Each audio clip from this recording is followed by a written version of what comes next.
Nzambe yo kwela bino balo.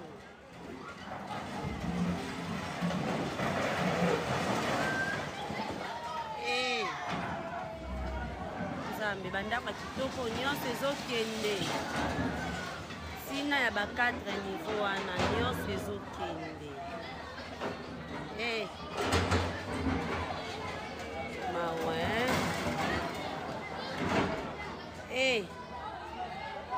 Kuna kuda babandela yako buka bango moko mawe.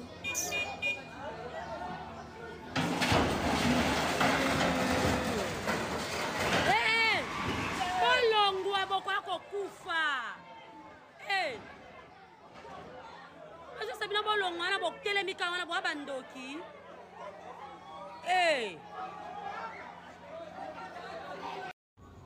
Papa, bazobuka bango parce que batonga ndako pembeni ya kalamu. Batonga bandako pembeni ya kalamu, soki mbula ebeti, mai ezokotela bato na bandako, moye mai eleka bien ezati parce que nzela mai ekoma mokie, bandako ya bapartima, ba immeuble oyo eleki milai, minene ekangi espace nyonso. En plus, bazongisela bango bambongo, ça fait déjà 6 mois.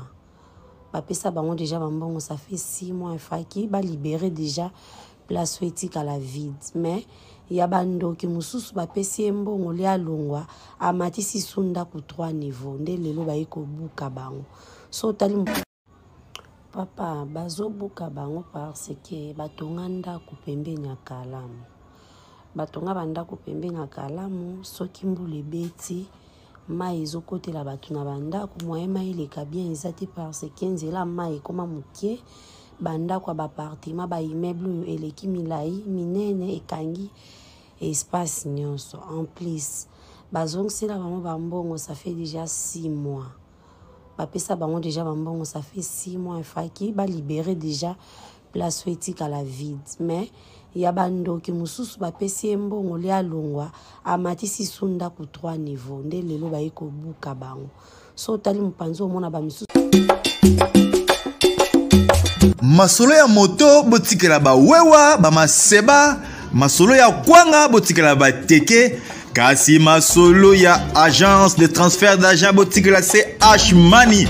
Ndeko papa, ndeko mama, yo oyo ozwami na mikili ya poto, olingi otindela famille na yo mbongo na Kinshasa, c'est H-Money, agence de transfert d'argent ezawana pona ko servir bino. Yo pe oyo ozwami awa na Kinshasa, olingi otindela ndeko na mbongo na mikili ya poto, benga biso na numéro oza komona. Agence c'est H-Money, tosalaka mikolo nyonso.